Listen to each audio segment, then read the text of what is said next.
praises to Yahweh, Bahashem, Yahweh Shai, Bahashem Acharakwadash. Double honors to all the elders and the apostles of Great Millstone. Salutes to all 144,000 elect out there. We are back at you with another lesson. Just on some updates taking place. Land backing off Elder Rakar and Elder Yashuamba. I think it was one of their latest videos. But this is what's taking place. We're going to check out a couple of these videos and follow everything through the scriptures as we do.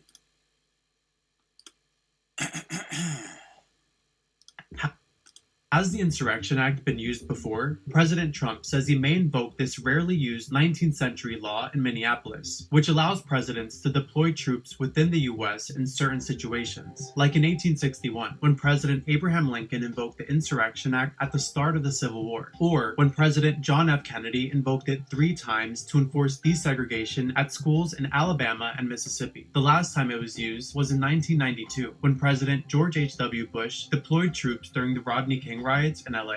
But in total, just 15 presidents have used the law since it was passed more than 200 years ago.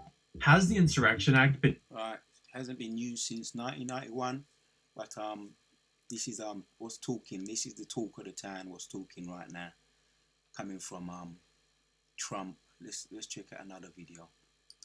The people that are causing the problem are professional agitators. They're insurrectionists. They're bad people. They should be in jail. Thank you.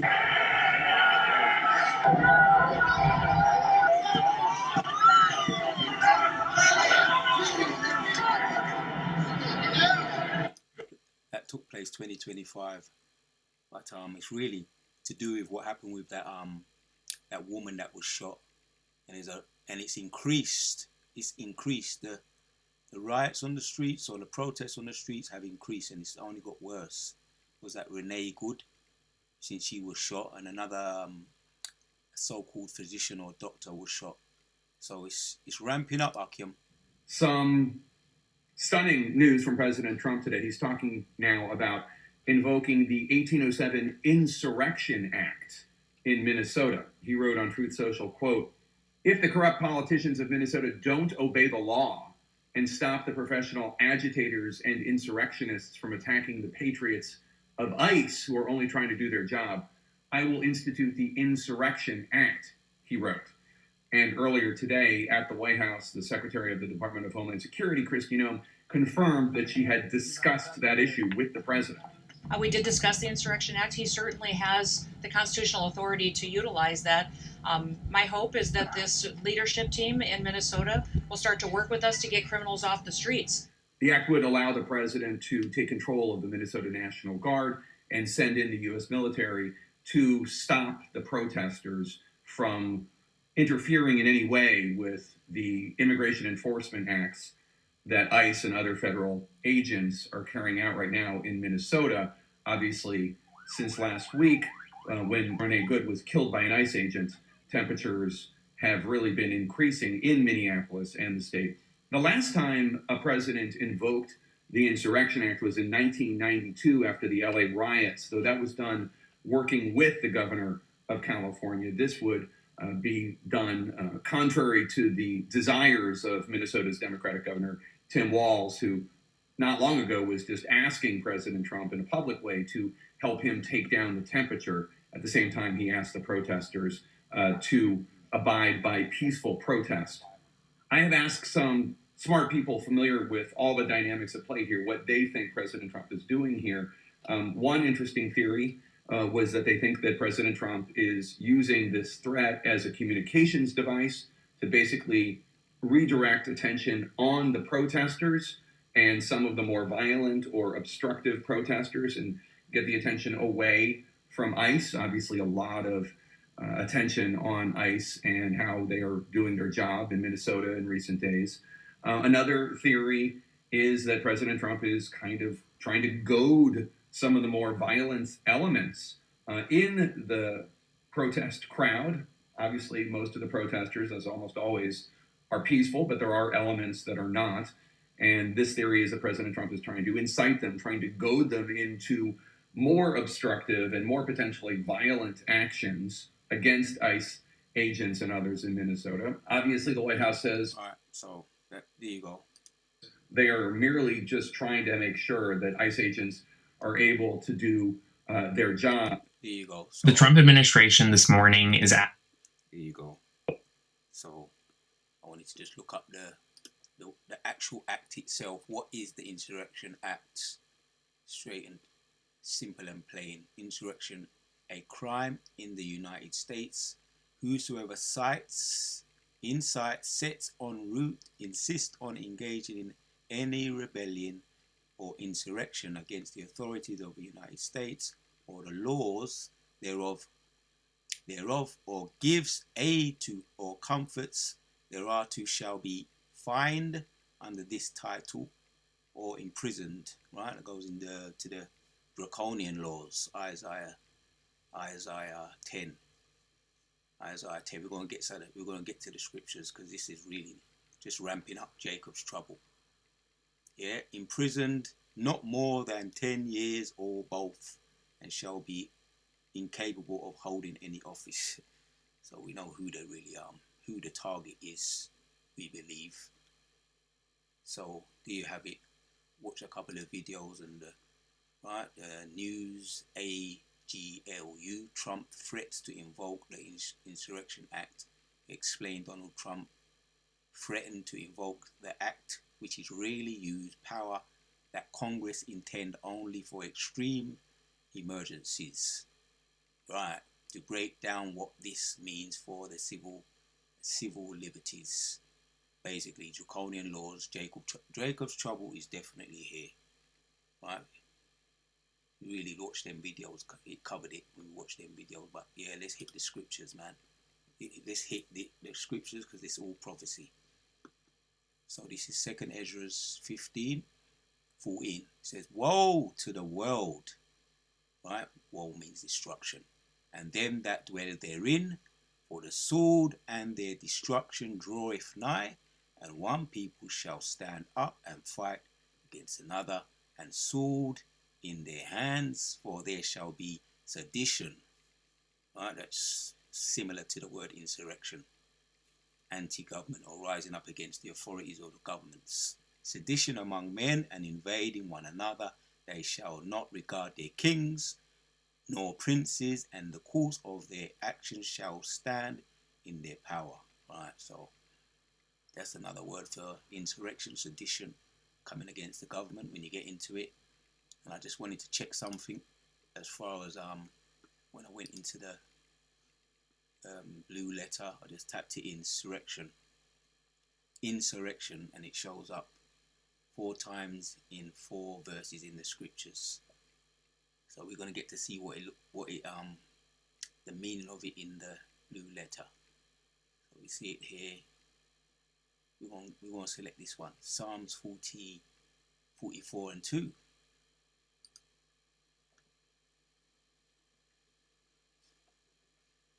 The word insurrection.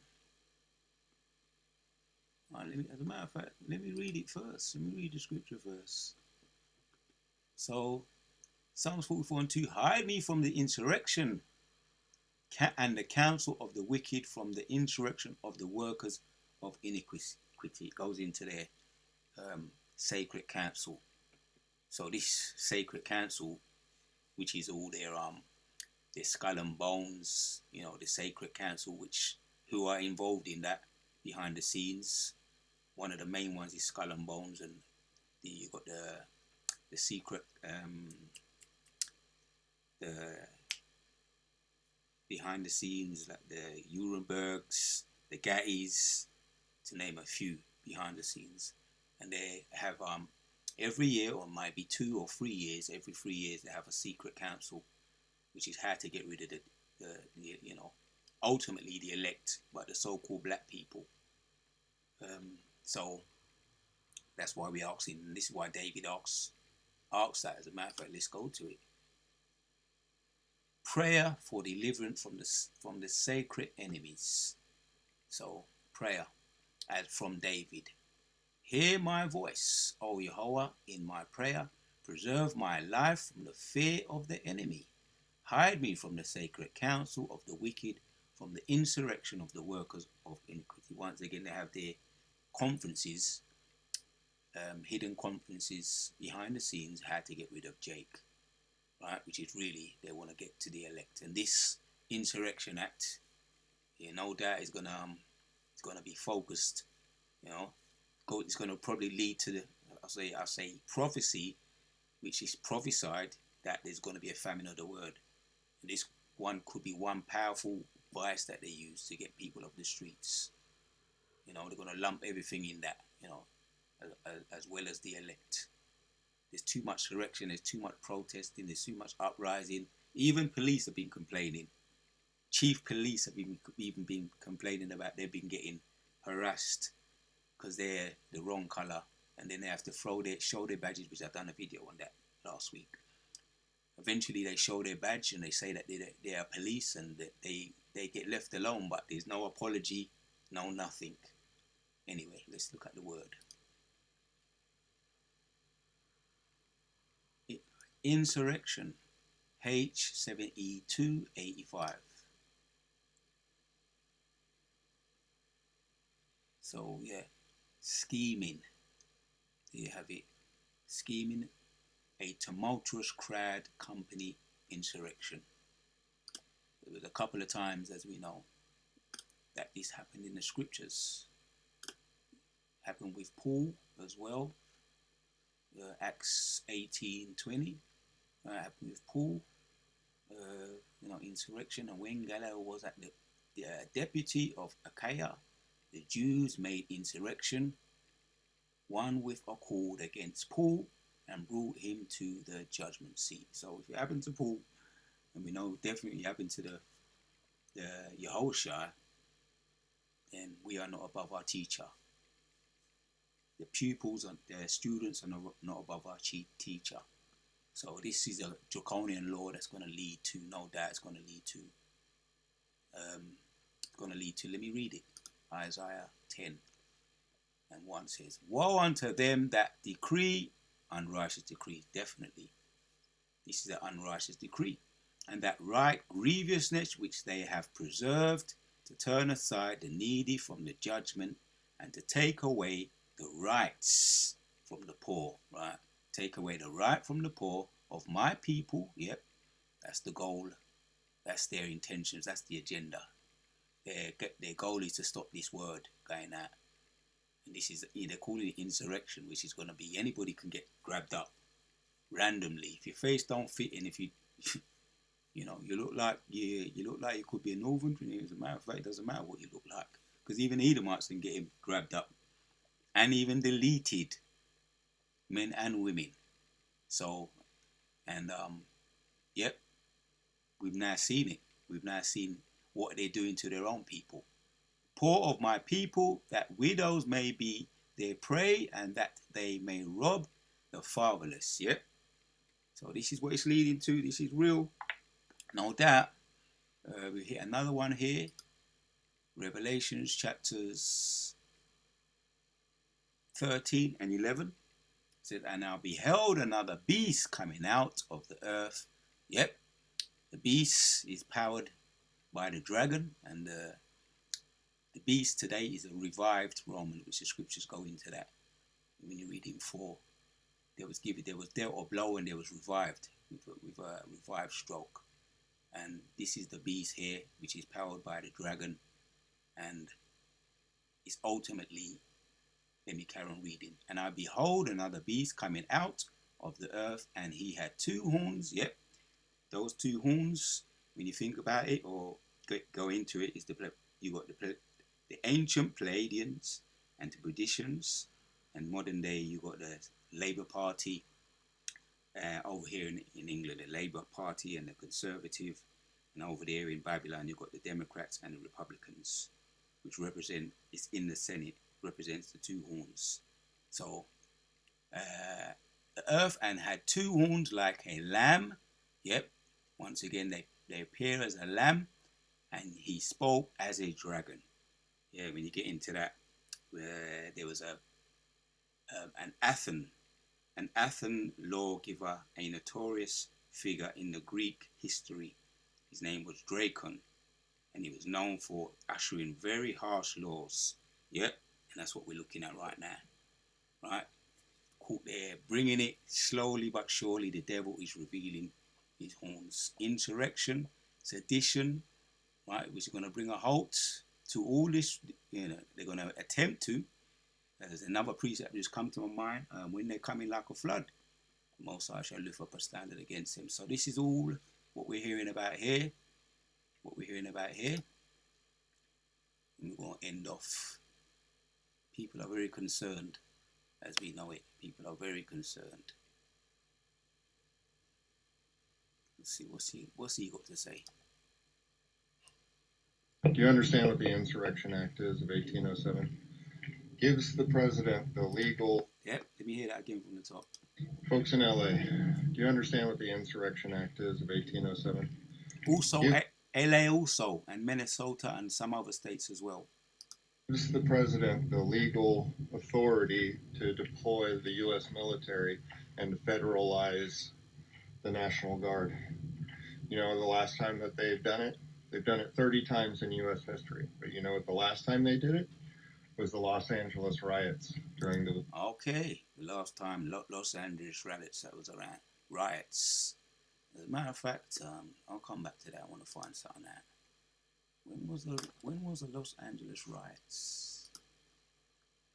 When was the Los Angeles riots?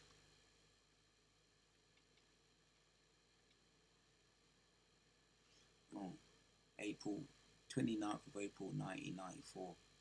So that was the last time they deployed the Insurrection Act.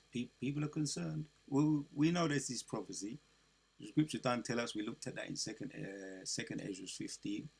All right, there's seditions. So that was the last time they deployed this act. The National Guard. You know, the last time that they've done it 30 times in U.S. history. But you know what the last time they did it? Was the Los Angeles riots during the Rodney King riots.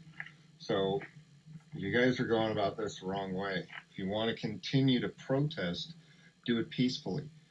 Don't put your hands on people. Don't throw shit at people. Don't try to harm these people. Do it peacefully. You might get a different response. They might start working with some of you folks and stuff. All right, he's coming at it from a different angle. So let's hear this dude here. The Trump administration this morning is actively moving closer to invoking the Insurrection Act of 1807.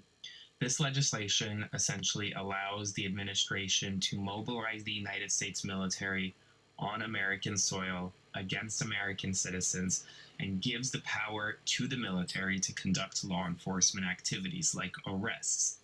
Donald Trump did not rule out invoking the Insurrection Act of 1807 when asked by reporters in the Oval Office, and well, now we're moving closer to a situation where the Insurrection Act can be invoked for places like Portland, Los Angeles, Chicago, Washington, D.C., and elsewhere.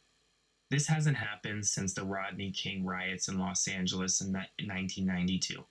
And it will allow the United States military to perform civilian law enforcement capabilities. And there's a legitimate question as to whether or not Donald Trump as president is receiving accurate information when he's making the Trump administration. All right, so there's a word I want to look at. As a matter of fact, I looked at the word insurrection. I want to look at this one here too. And that's going to be the title of this video. Woe unto them that decree unrighteous decree, something to that effect.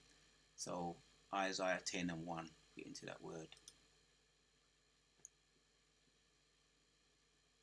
Decrees, grievousness. All right, let's look at the word decrees. H 27 and 10. So I think I just saw it. I'm going to get it from the other one. To cut out, decree, inscribe, set, engrave, portray. The word in the Strong's. Appoint, decree, govern, grave, lawgiver. Right? I saw it. I saw the single one here. Let's see if it comes out in different decrees. H 27 and 11. Decrees, resolve, statute, action prescribed. There you have it. And in chart and enactment, resolution. Strong's H 2711. Chekek. Chekek. An enactment revolution.